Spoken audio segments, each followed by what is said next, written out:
Luc le chapitre 11, verset 21 à 22. Dis à ton voisin, là, le célibat va te dire bye bye. Je suis là ce soir pour un fidèle, un mariage de bébé et une prospérité.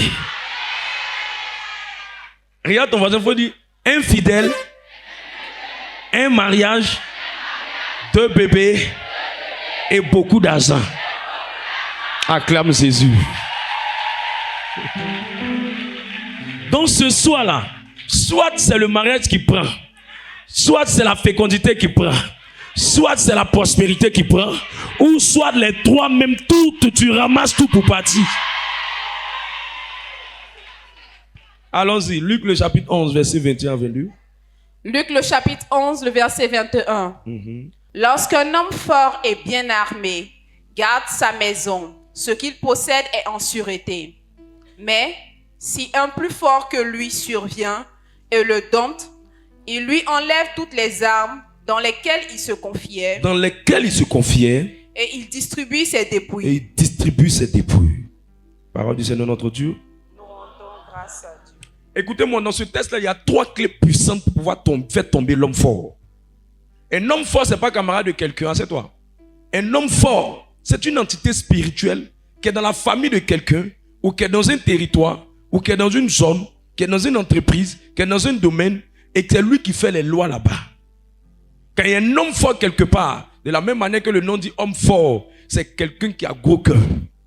Quand il y a un homme fort quelque part, c'est une entité spirituelle qui résiste à tout épanouissement et à tout bonheur. Quand il y a un homme fort quelque part, il ne veut jamais laisser les gens entrer dans ce que Dieu leur a réservé comme promesse, comme bénédiction et comme faveur. C'est pourquoi les hommes forts sont des voleurs. Les hommes forts ont pour mission de bloquer. Les hommes forts ont pour mission de dépouiller. Et il y a trois clés pour terminer avec les hommes forts. C'est pour ça que quelqu'un peut se mettre avec une personne dans sa vie sentimentale. Mais un homme fort peut prendre la forme de mari de nuit puis bloquer son mariage. Un homme fort peut prendre la forme de l'esprit de sorcellerie et puis bloquer les bénédictions de quelqu'un. Un homme fort peut prendre la forme d'une entité, d'un démon, une puissance territoriale et bloquer la grâce de quelqu'un. Et si on ne te parle pas des hommes forts, si on ne te montre pas comment dompter les hommes forts, tu seras surpris de voir qu'il y a des choses que Dieu t'a réservées comme la grâce de l'enfantement, du mariage. Et tu vas te rendre compte que l'homme fort là vient faire barrière à ça. Mais ironiquement, si Dieu ne te donne pas la révélation sur l'homme fort, tu peux rester pendant longtemps en train de pleurer devant lui. Parce que quand l'homme fort contrôle quelque chose, on dit ce qu'il contrôle en sûreté. Ça veut dire quoi? Ça veut dire que ce qu'il contrôle, il contrôle ça sans pitié. Il contrôle ça sans pitié. Il est nerveux, il est méchant et il ne plaisante avec personne. Mais ce soir, par la grâce de Jésus, quelqu'un va sortir de cette réalité-là dans le nom de Jésus. Quelqu'un va sortir de cette réalité dans le nom de Jésus.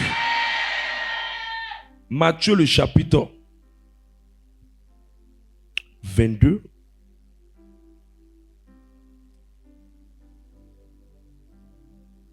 Matthieu le chapitre 12. 22. À partir du verset 43 jusqu'à 45.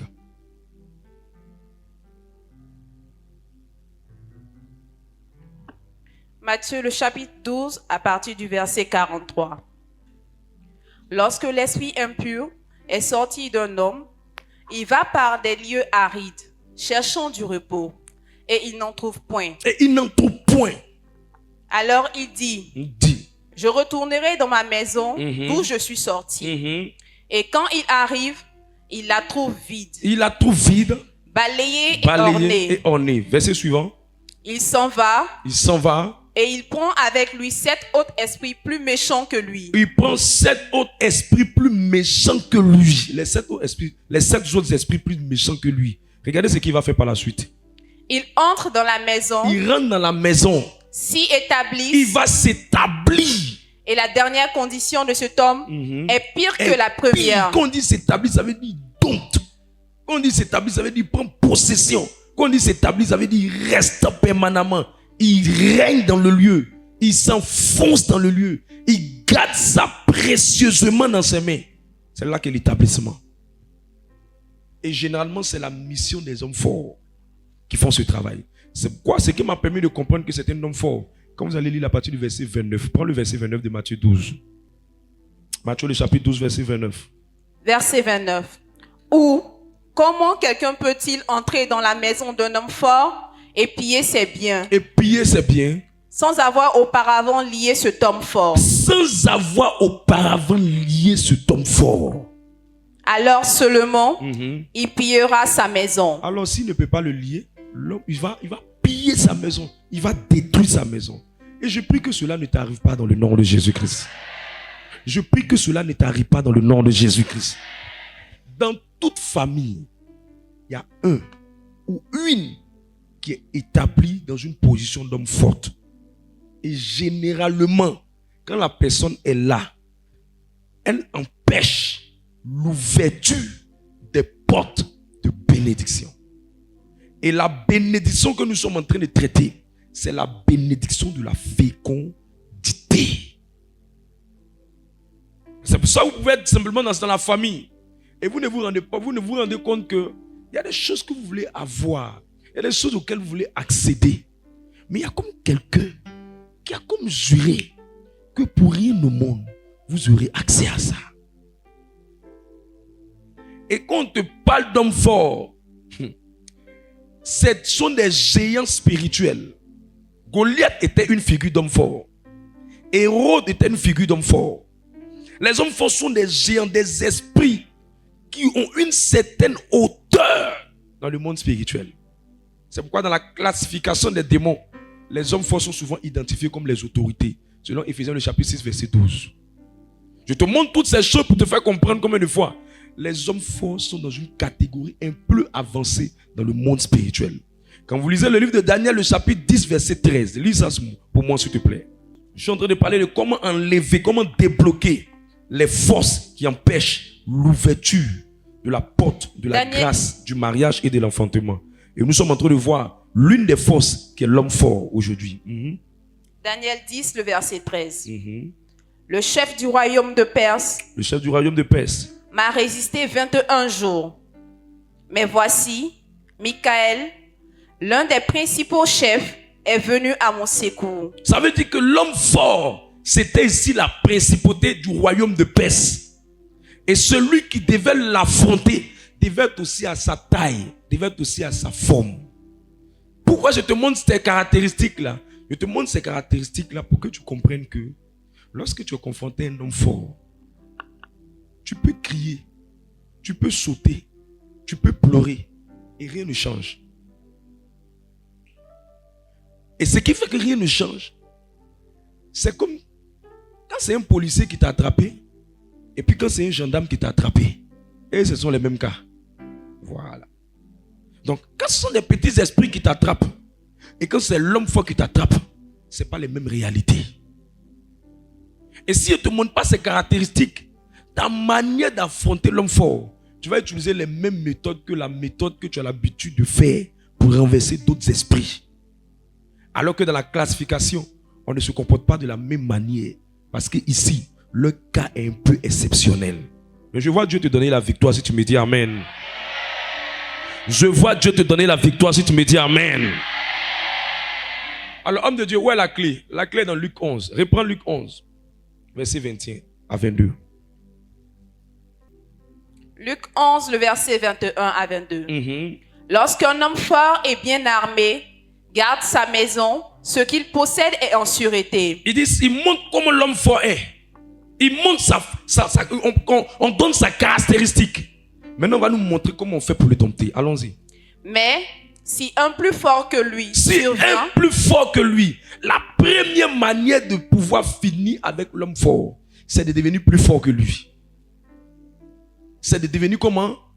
Plus fort que lui. Assieds-toi, je vais parler un peu de cette partie. Parce qu'il y a 3 clés à l'intérieur. La première manière, c'est de devenir plus fort que lui.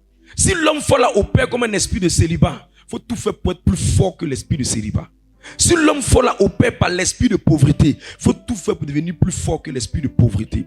Si l'homme fort là opère par l'esprit de sorcellerie, il faut devenir plus fort que cette sorcière ou que ce sorcier.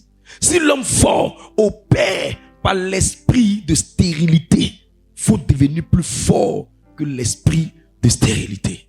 Alors, homme de Dieu, comment je deviens plus fort que l'esprit de stérilité? Comment je deviens plus fort que l'esprit qui engage l'homme fort? C'est très simple.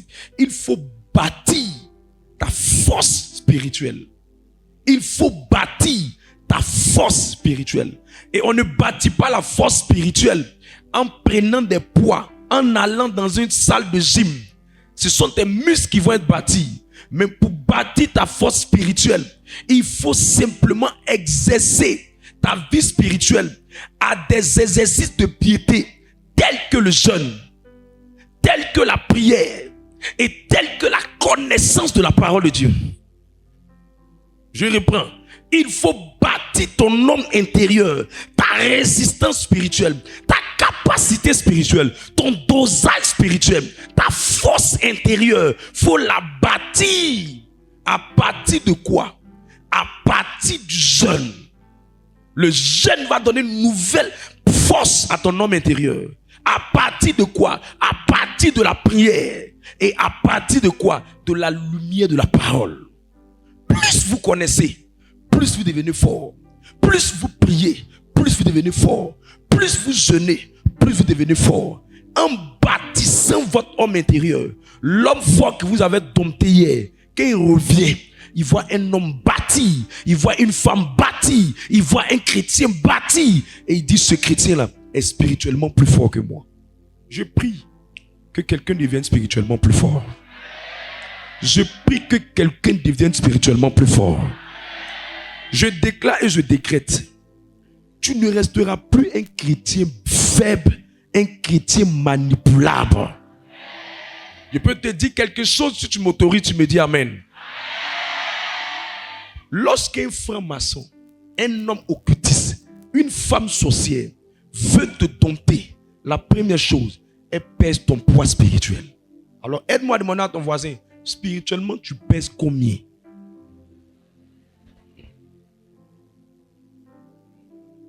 Elle dit elle pèse combien? 2 kilos? Ou bien elle pèse viande de choukouya? Elle dit quoi ta voisine? Éphésiens le chapitre 6 verset 10. Regardez ce qu'il dit là-bas.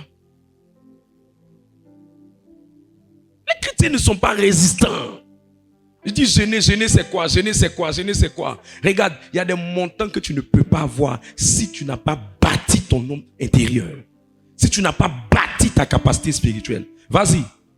Éphésiens 6, le verset 10.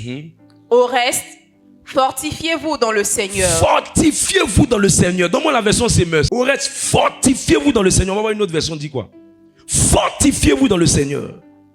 Pour conclure, puisez votre force dans le Seigneur. Puisez votre force dans le Seigneur. Et continue. Et dans sa grande puissance. Et dans sa grande puissance. Ça veut dire qu'il y a un saut de force quelque part. Il y a un puits de force quelque part. Mais ce que Dieu te demande, dit le puits de force qui est là, va puiser. Toi, depuis tu es baptisé, tu as le même niveau spirituel. Depuis tu vas à l'église, tu as la même capacité spirituelle. Quand la femme sorcière de votre famille te regarde, parce que 80% des sorciers, ce sont des femmes, c'est pour ça qu'on dit tu ne laisseras pas vivre la sorcière. Donc quand je dis là, il ne faut pas penser que je suis en train de parler de toi, mais je suis en train d'expliquer de façon générale. Donc il dit tu ne laisseras pas vivre la sorcière, mais la capacité de ne pas laisser vivre la sorcière, c'est quoi? C'est de t'élever spirituellement. C'est de monter en grade spirituellement. L'homme fort est têtu. Si tu ne lui résistes pas, je te dis, il ne va pas te laisser tranquille. Il peut te dire quelque chose sur l'homme fort. Ils ne sont pas forts. Hein. C'est leur nom qui est fort. Mais ce qui fait leur capacité, c'est qu'ils sont têtus. Tu les chasses, ils reviennent. Tu les chasses, ils reviennent. Tu les chasses, ils reviennent. C'est pour ça qu'il ne te dit pas d'abord commence à les chasser. Il te dit monte, monte, monte. Et tu montes en te fortifiant ou en puisant ta force dans le Seigneur. Et ces 3 clés-là, le jeûne, la prière, la méditation de la parole, la révélation de la parole, les enseignements et la prière qui bâtit son homme intérieur. C'est pas 2 minutes de prière. C'est qu'hier tu pouvais être à 2 minutes. Je n'ai pas de problème avec ceux qui faisaient 2 minutes de prière. Mais j'ai un problème avec le fait que tu es resté à 2 minutes. Bâtis ton niveau. Bâtis ton homme intérieur. Essaie de passer maintenant à 1 heure, à 2 heures, à 3 heures. Essaie de dormir dans la présence de Dieu. Essaie de faire des nuits de prière personnelle. Essaie de devenir comme Jacob en disant à l'ange, je ne te laisserai pas partir tant que tu ne m'es béni. Je ne te laisserai pas partir tant que tu ne me laisses pas. Tu ne laisses pas ma grâce. Tu ne laisses pas mon enfant. Tu ne laisses pas ma fécondité. Tu ne laisses pas ma prospérité. Ce sont des hommes de nuit. Prière de nuit. Ton petit café à côté, la nuit tu es dedans. Tu prends un peu de café, tu es dedans. Tu t'organises, tu dors un peu, tu te réveilles encore. Après tu organises le lendemain, tu es dedans les nuits. Tu prends à partir de minuit, tu es dedans jusqu'à 3 heures du matin. Tous les samedis, si tu travailles du lundi au vendredi, et toute personne qui a une activité libérale, il peut décider de faire des nuits de veillée à partir des vendredis. Tous les vendredis, ce sera mes nuits de veillée. Il s'organise avec son équipe, avec ses frères, avec ses soeurs. Ils viennent dans la communauté et ils bombardent dans la prière. Dis-moi un amen, je parle. Ça fera que spirituellement, tu seras. Regarde ton voisin, il faut lui dire, est-ce que spirituellement tu es mouais? Elle dit quoi? Ouais. Oh Seigneur, voilà ma prière pour toi. Voilà ma prière à ton autel. Qu'on n'ait plus de chrétiens moustiques dans cette communauté. Qu'on n'ait plus de chrétiens cré-cré dans cette communauté. Qu'on n'ait plus de chrétiens bonbons barapapa dans ce lieu. Qu'on n'ait plus de chrétiens cotonnettes dans ce lieu. Mets la main sur ta tête et répète après moi, Seigneur Jésus, rends-moi fort spirituellement. Bâtis mon homme intérieur. Bâtis ma capacité. Bâtis ma résistance. Au nom de Jésus. Au nom de Jésus. Au nom de Jésus. La deuxième clé, c'est dompter. Allons-y, lis le test. On va voir le test à portée de main. Lorsqu'un homme fort et bien armé garde sa maison, ce qu'il possède est en sûreté. Non, non, non. Mais si un plus fort que lui survient et le dompte, Si un plus fort que lui survient et le dompte, il lui enlève toutes les armes dans lesquelles il se confiait. la deuxième clé, c'est de le dompter. Première clé, c'est être plus fort que lui. Deuxième clé, c'est le dompter. Regarde, pourquoi on ne dit pas le chasser? Pourquoi on ne dit pas l'insulter? Pourquoi on ne dit pas crier? Pourquoi on ne dit pas pleurer? Mais on dit dompter. Ça tire sa racine de dominer. Ça tire sa source de dominer. Ça veut dire, quand tu es devant lui, là, il faut t'arranger. Si tu n'as pas donné un coup, c'est lui qui va te donner un coup. Il faut tout faire pour avoir le dessus sur lui. Et homme de Dieu, comment je fais pour avoir le dessus sur lui? Chaque fois que tu es devant un homme fort, l'un des langages qu'il respecte, c'est le langage du feu. Le diable a peur du feu. Regardez, même les fous respectent le feu. Même les gens les plus impolis respectent le feu. Même le fumeur, il met le feu dans son corps, mais il n'a peur que le feu reste dans sa main. Parce que tout le monde craint le feu. Parce que le feu est l'instrument pour le dompter. Je prie que quelqu'un devienne un chrétien enflammé ici dans le nom de Jésus. Que quelqu'un devienne un chrétien enflammé dans le nom de Jésus-Christ. Prends domination sur lui. Prends possession, prends autorité sur lui. Et l'autorité, tu l'as eue par le nom de Jésus.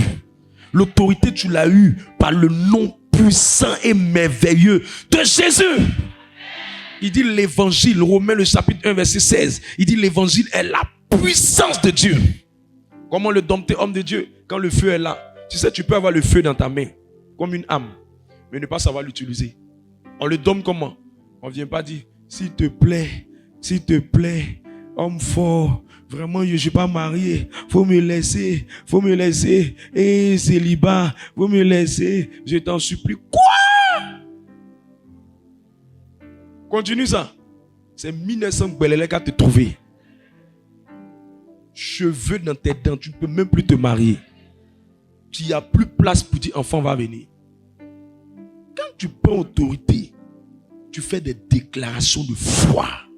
Je prie, je commande, je prophétise, je prends autorité, je prends position, je combats, je frappe, je casse, je brise. Tu vas pas être là, on dit on est en train de briser. Ton voisin là, lui brise. Toi, tu es là. Tu brises. Dis voisine, il n'y a pas choco devant homme fort. Parce que tu vas mourir choco. Tu vas mourir chocomania là. Tu vas mourir ça. Parle, proclame, ordonne. Il dit, je vous ai donné le pouvoir de marcher sur quoi? Sur les serpents et les scorpions. Il nous a déjà dit que nos adversaires là, il y a serpent et un scorpion. Maintenant, entre les deux, c'est pas qui on peut jouer. Montre-moi qui on peut jouer. Scorpion, il a véné. Serpent, il a véné. Ça veut dire que même si tu fais l'erreur de jouer avec eux, et que eux aussi ils vont jouer avec toi, le petit véné là, quand il est quitté devant toi, ce qui va t'arriver là, toi, ce que tu sais.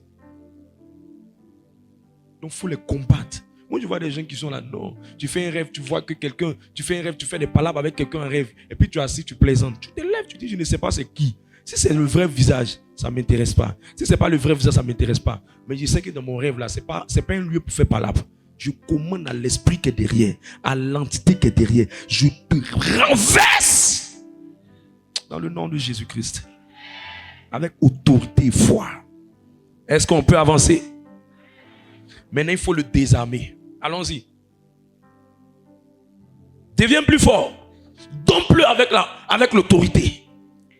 Mais, 3. Mais si un plus fort que lui survient et le dompte, il lui enlève toutes les armes dans lesquelles il se confie. Il lui enlève les armes. Ça veut dire que si tu l'as dompté, si tu l'as dominé, si tu es plus fort que lui, c'est bien. Si tu l'as dompté, c'est bien. Mais si tu n'as pas enlevé ses armes, il est malin. Quand j'ai fait des recherches, je me suis rendu compte que l'homme fort là, c'est un esprit. Je ne sais pas si vous avez déjà vu ça. Mais si vous faites des recherches, vous allez vous rendre compte que l'image que la Bible donne de l'homme fort, c'est un esprit qui a plusieurs têtes, qui a plusieurs bras. Donc dans tous ses bras, il y a des âmes. C'est pourquoi quand Jésus allait parler à l'homme fort, le fou de Gadara, l'homme fort qu'il avait en lui, quand il a demandé qui es-tu, il dit nous sommes légion. C'est-à-dire que c'est un esprit, mais il a plusieurs âmes. Il utilise plusieurs voies pour te fatiguer. Souvent, il peut utiliser la peur. Souvent, il peut utiliser le doute. Il peut utiliser le découragement. Il a plusieurs âmes qui plus. Donc, la meilleure manière de finir avec lui, c'est d'enlever ses âmes. C'est pour ça que vous allez entendre des gens qui vont dire, je suis venu à la prière. On a prié. Dieu m'a donné le travail, mais après, le travail s'est gâté. Ce n'est pas le travail qui est le problème. Hein. Tu as tué l'homme fort, mais tu n'as pas cassé ce qu'il a utilisé pour gâter ce qu'il a utilisé pour te créer des problèmes avant que le travail ne se perde. Tu n'as pas utilisé ça. C'est comme si tu fais tomber quelqu'un. Maintenant, tu as fini de faire tomber quelqu'un. Lui-même, il est tombé. Mais la télécommande qu'il utilise pour manipuler, là, tu n'as pas pris ça. Voilà pourquoi on dit, on lui enlève toutes ses dépouilles, toutes ses âmes dans lesquelles il se confiait. Et il distribue ses dépouilles. C'est-à-dire qu'on utilise ça, on prend ça, on va jeter ça. Pour ne plus qu'il puisse utiliser. Qui comprend ce que j'explique? Voilà. Tu sais, c'est comme, je sais pas si les gens ont déjà vécu ça. Il y a des animaux, quand tu les tues, en les tuant, si tu ne fais pas attention, il y a des parties, si tu n'as pas enlevé, tu auras l'impression qu'il est mort, mais il n'est pas mort.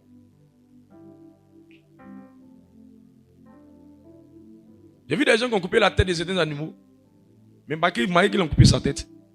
Après, il s'est levé pour bouger. Qui a déjà vécu ça? En tout cas, ceux qui ont déjà égorgé quelque chose savent de quoi ils parlent. Et la plupart du temps, quand tu commences, ce qui fait qu'il vit, c'est son cœur. Comme si tu as coupé sa tête, il y a la possibilité de vivre toujours. Ce qui fait la force de l'homme fort, ce sont ses âmes. Donc chaque fois que tu le dompes, il faut le dépouiller. Si tu n'as pas enlevé ses âmes, tu n'as pas dépouillé ses âmes, il peut se reconstituer. Lui, il est mort, mais il y a un autre qui va voir son âme, qui va venir prendre l'âme là, pour continuer toujours la mission. Mais je déclare qu'il sera dépouillé dans le nom de Jésus. Alors, quelles sont les âmes qu'il faut désactiver? La première âme qu'il faut désactiver, pour ne pas qu'il ait accès à ça, c'est ton cœur. Un mauvais cœur non transformé devient une âme de l'homme fort pour te détruire. J'ai dit quoi? Un mauvais cœur non transformé est une âme du diable, de l'homme fort, pour empêcher l'ouverture des portes de la fécondité dans la vie de quelqu'un. Un mauvais cœur non transformé est une âme. Proverbe 4, verset 23. Non, il y a des gens. Non. Le cœur est noir.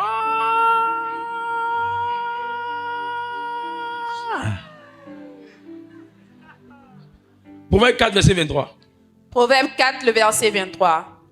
Garde ton cœur plus que toute autre chose. Garde ton cœur plus que toute autre chose. Donc ça veut dire qu'il faut garder ton cœur plus que quoi? L'argent.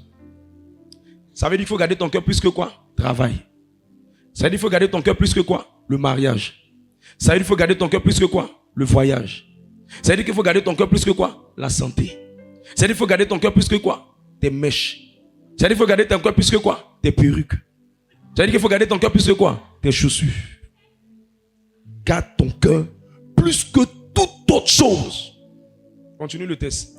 Car de lui viennent les sources de la vie. C'est à partir de lui que les portes de la vie s'ouvrent. C'est à partir du cœur que les portes de la bénédiction s'ouvrent.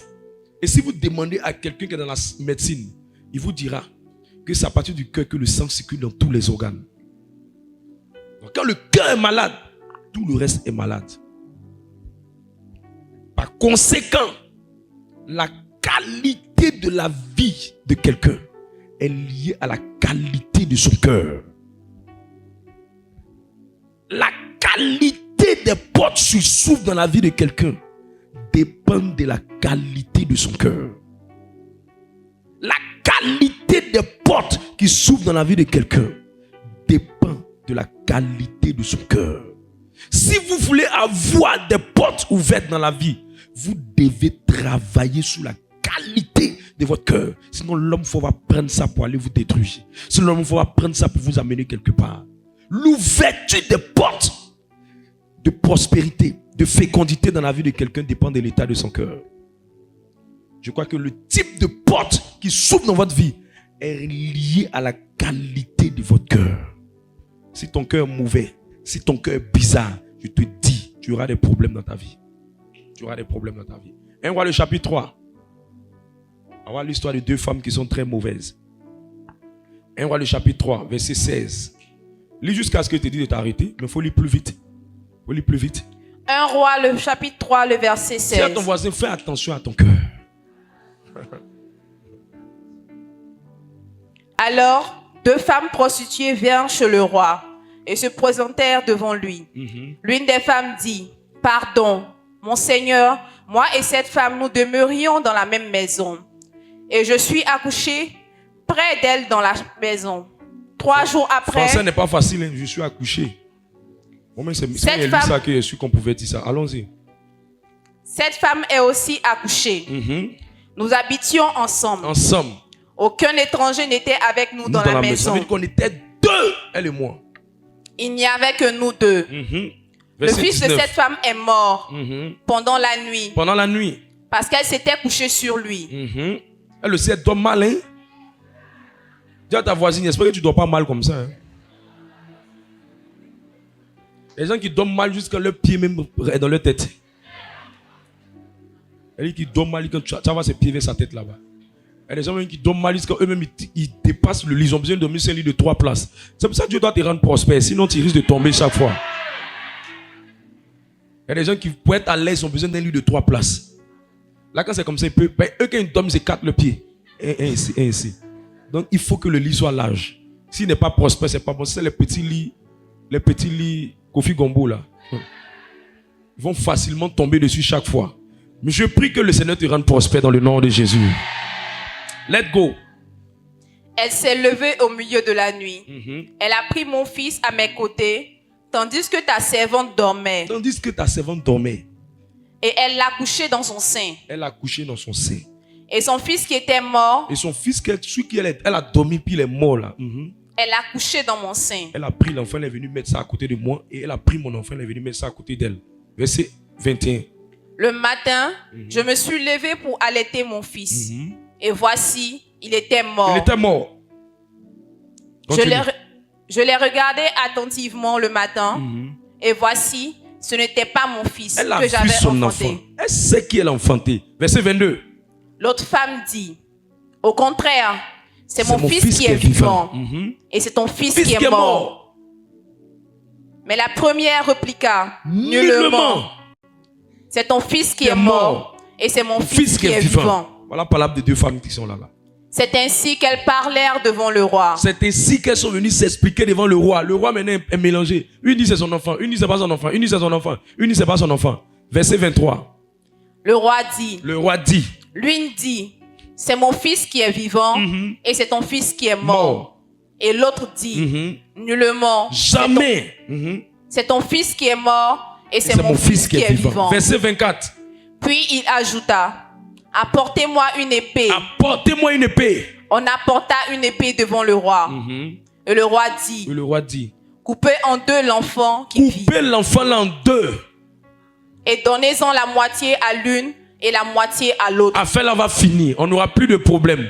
Prenons une, donnons à l'autre. On prend une partie, on donne à l'autre. Demande à ta voisine, tu vas prendre quelle partie? Le bas ou le haut?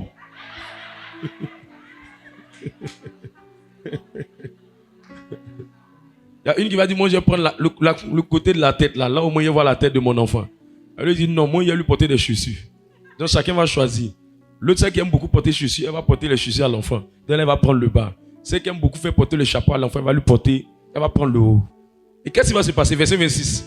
Alors, la femme dont le fils était vivant sentit ses entrailles s'émouvoir pour son fils. Et elle dit au roi, ah mon Seigneur, donnez-lui l'enfant qui vit. Et ne le faites point mourir. Mais l'autre dit, il ne sera ni à moi ni à toi. Coupez-le. Coupez-le. Une mère peut jamais dire ça.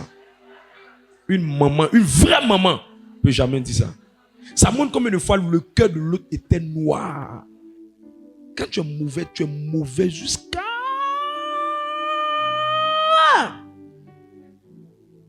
Verset 27. Et le roi, prenant la parole, dit, donnez à la première l'enfant qui vit. Sagesse. Et ne le faites point mourir. C'est elle qui est sa mère. Parce qu'une vraie mère ne veut jamais abandonner son enfant. Si elle dit donner à l'autre, ça veut dire qu'elle préfère que l'enfant vive au lieu qu'il soit mort. Elle préfère perdre pour que l'enfant vive. Elle préfère se sacrifier pour que l'enfant vive. C'est ça la vraie mère. Et quand le roi a fini de traiter cette affaire-là comme ça, verset 28, tout le monde était donné. Tout Israël apprit le jugement que le roi avait prononcé.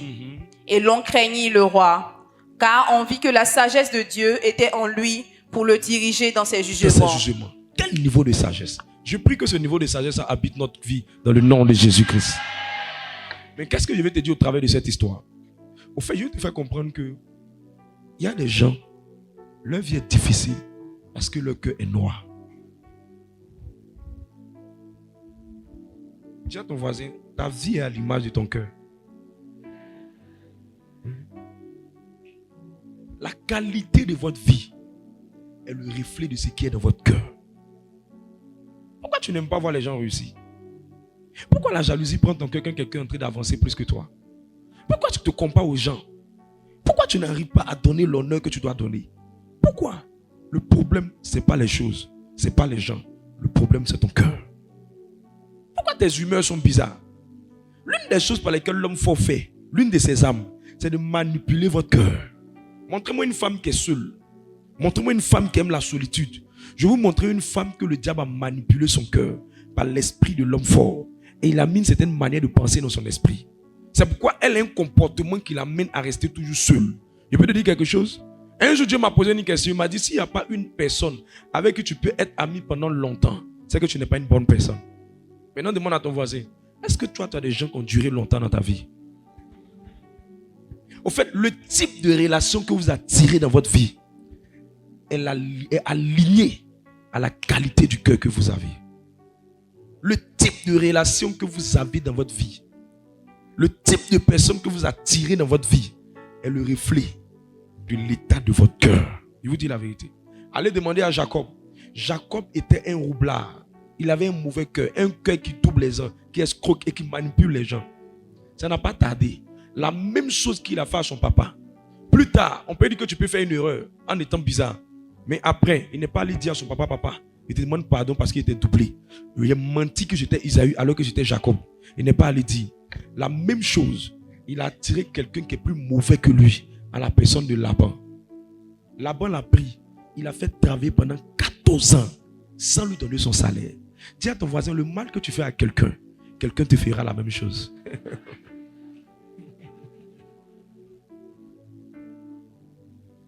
Je peux te dire quelque chose? Je parle de la fécondité. Comment faire pour ne pas avoir une vie très stérile et misérable? Regarde, si tu n'as pas travaillé sur ton cœur, tu auras des problèmes. Mieux vaut avoir la paix, comme cette femme elle a dit. Si c'est comme ça, donnez-lui l'enfant. Donnez-lui l'enfant. Une fille peut travailler chez toi à la maison et elle n'a pas fait le travail comme il se doit. Elle ne respecte pas les heures que tu lui demandais de respecter. Et le contraire est arrivé. Le moment est arrivé de la libérer. Donne-lui tout son salaire puis libère-toi de la personne. Mais ne bloque pas le salaire de la personne. Parce que demain tu auras aussi des enfants. Et le mauvais que tu as manifesté envers elle, quelqu'un te fera la même chose. Au fait, quand tu veux aller loin dans ta vie, il faut faire en sorte que tu sois le plus en paix et le maximum de personnes. Quelqu'un comprend ce que je suis en train d'expliquer là?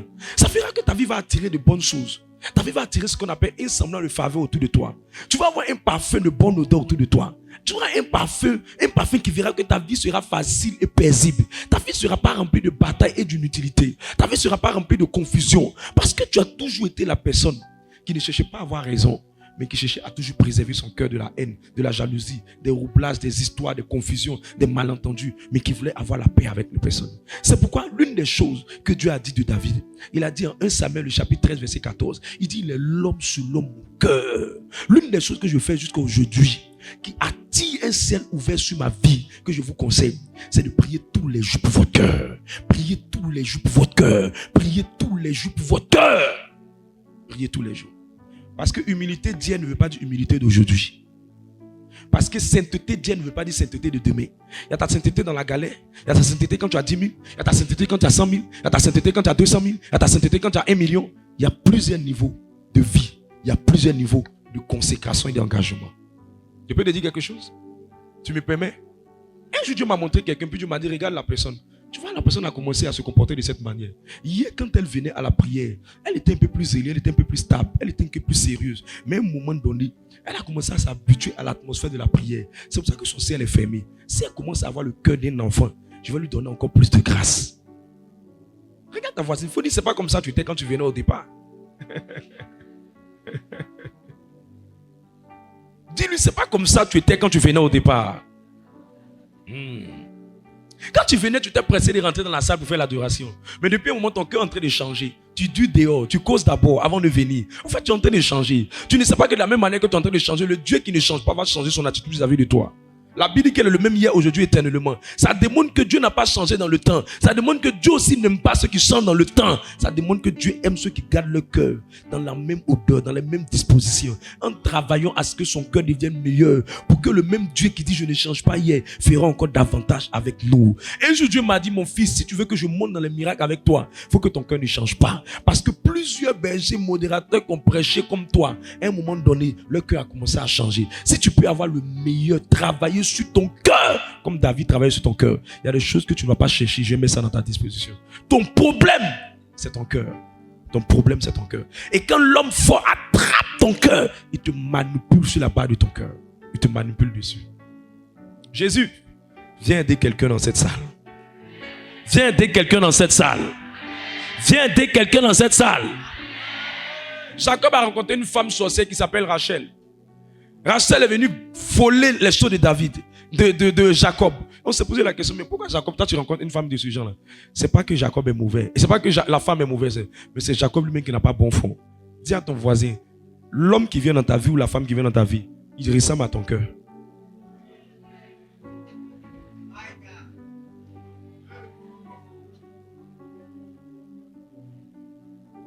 Homme de Dieu, pourquoi tu es en train de dire ça? Il y a des gens qui crient, Seigneur, aide-moi à rencontrer une bonne personne.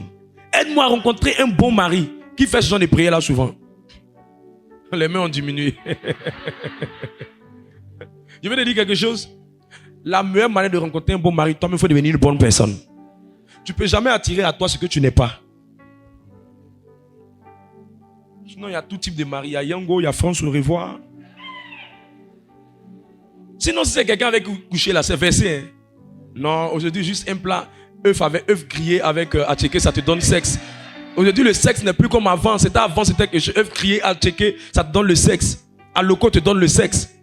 Porc au foot te donne le sexe. Aujourd'hui, ce n'est pas des choses sur lesquelles on peut même plus baser l'amour de quelqu'un sur le sexe. On peut même plus prendre le sexe pour confirmer que quelqu'un même est vraiment amoureux de quelqu'un. Parce que le sexe se gagne partout dans la rue. Ça se gagne partout. Juste un plat de spaghettis, tu t'assois et que tu es fidèle à ta position.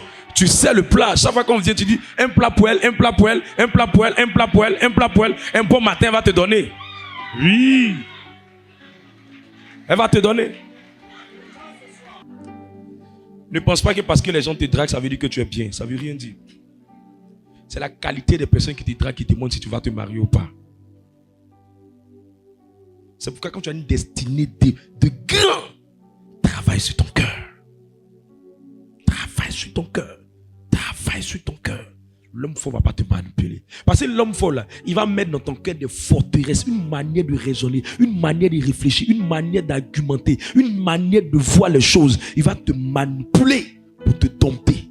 Pour te dompter. Pour te dompter. Pour te dompter. Éphésiens le chapitre 4, verset 3. Éphésiens le chapitre 4, le verset 3. Vous efforçant de conserver l'unité de l'esprit par le lien de la paix. Il y a un seul corps et un seul esprit, comme aussi vous avez été appelés à une seule espérance par votre vocation. Ça veut dire qu'il faut être quelqu'un qui met la paix partout où tu vas. Chaque fois que tu poses une action, il faut te poser la question, je suis en train de construire, je suis en train de détruire. Demande à ton voisin, c'est ce que tu es en train de faire en ce moment, ça construit, ça détruit. Jésus aide quelqu'un à travailler sur son cœur. Aide quelqu'un à travailler sur son cœur. Quand tu vois quelqu'un qui parle mal des gens, qui critique les gens, c'est son cœur qui fait ça. Son cœur n'est pas bon. Ton cœur n'est pas bon. Ton cœur n'est pas bon. Ton cœur n'est pas bon. Jusqu'à aujourd'hui, quand je me regarde l'histoire de Joseph, au fait, la partie du film qui me fait mal, c'est que la femme a pris juste les vêtements de Joseph. Elle a lui montré à son mari pour dire, regarde, il a couché avec moi. Son mari n'a même pas vu, mais juste le vêtement a fait que le monsieur a mis Joseph en prison. Il y a beaucoup de gens qui sont accusés injustement, mais souvent c'est qu'ils n'ont pas fait ce qu'ils n'ont pas fait ce que les gens disent d'eux. Il y a des gens quand les gens critiquent, ils ont tellement critiqué que finalement on a dit que c'est ce qu'ils ont fait, alors que c'est faux. C'est parce que les gens sont méchants. Les gens aiment critiquer, les gens aiment parler de la vie des gens. Dis à ton voisin, il faut t'occuper de tes problèmes. Quoi? Oh. Tu parles avec ta camarade, elle t'aime bien, elle se confie en toi. Et c'est toi qui vas dire encore ce qu'elle est là. Tu t'en vas dire à quelqu'un d'autre. Calomnie, critique, mauvaise langue, mauvais témoignage, les critiques, les ragots, le mensonge. Ce n'est rien d'autre que ce qui est dans le cœur de quelqu'un. La Bible dit que quand le cœur est plein, la bouche parle. C'est ce qui est dans ton cœur là qui fait sortir, qui te parle beaucoup. Tu aimes critiquer les gens. Il y a des gens, ils ne vont pas à la maison quand la prière finit. Généralement, les yeux sont en train de penser comment on fait pour gagner les âmes. Ils sont assis en train de parler de la vie des gens. Ils sont partout sur les paroisses, dans les quartiers. La plupart, ils ne se marient pas. La plupart, ils ne se marient pas. Ou s'ils se marient, leur foyer va finir par se détruire. Oui, le foyer finit par se détruire. Moi, j'ai vu une femme qui était mariée comme ça, à force de critiquer. Un esprit, une forteresse est rentrée en elle. Un homme a mis une forteresse en elle. Elle n'avait plus de désir pour son propre mari. C'est comme ça qu'elle a trompé. Il l'a fait, elle est partie un peu plus loin. Et les deux ont fini par divorcer. Mais quand le monsieur est parti, le monsieur s'est remarié. Elle, jusqu'à aujourd'hui, n'arrive pas à se marier. C'est de la manipulation. Une soeur est venue me voir, homme de Dieu, je n'arrive pas à aimer les gens. J'ai du mal à aimer les gens. Il dit, c'est pas que tu n'arrives pas à aimer les gens. Il y a quelque chose qu'un esprit a mis dans ta tête. C'est un esprit qui a mis quelque chose dans ta tête. Et c'est ce qu'il a mis dans ta tête là, qui fait que tu n'arrives pas à aimer les gens. Tu es collé sur un type de personne que tu veux avoir, c'est tout. Sinon, il y a des gens, mais il y a un type de personne que tu veux forcément avoir. Coûte que coûte. Toi, tu dis, si tu n'as pas cette personne-là, rien au monde, tu auras quelqu'un. C'est ça qui fait que tu es célibataire. C'est ça qui fait que tu es célibataire. Il y a des gens là, c'est que les forteresses mettent dans leur cœur. Si quelqu'un va me marier, va me marier. Elles sont mauvaises, mais elles disent, si Dieu a choisi quelqu'un, va me marier, va me marier, va me marier, va me marier. C'est une forteresse. C'est une mauvaise mentalité. C'est une mauvaise mentalité. En fait, la manière dont la personne fonctionne là, ça vient de l'état de son cœur. Oui. Dieu a dit, si mon heure de mariage est arrivée, il y a me marier, il y a me marier. Attends, c'est un enfant de quelqu'un qui a dormi à toi.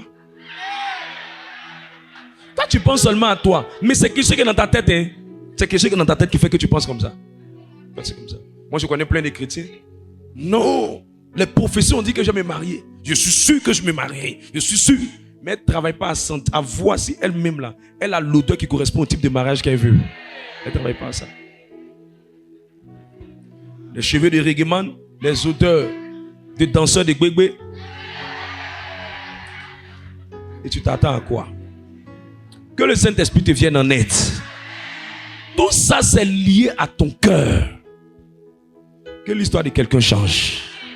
Que la grâce soit sublimée sur la vie de quelqu'un. Que la main de Dieu soit posée sur le cœur de quelqu'un. Et chaque fois que tu veux désarmer l'homme fort, il faut désarmer toutes les mauvaises choses qui sont dans ton cœur.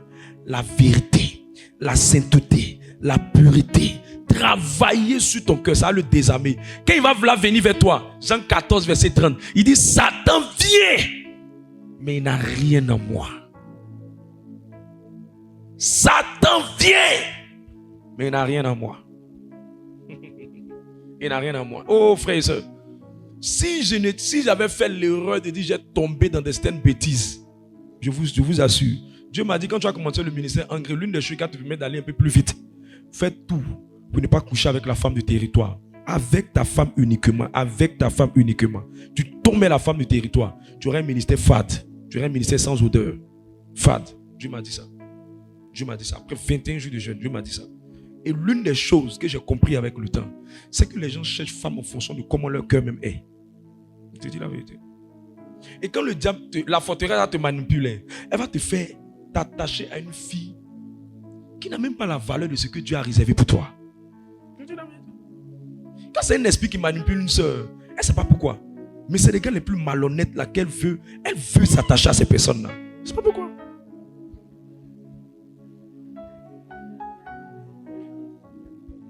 Mais je vois Dieu te venir en aide cette saison. Je vois Jésus te toucher cette saison. Au nom de... Pose la main sur ton cœur. J'ai fini.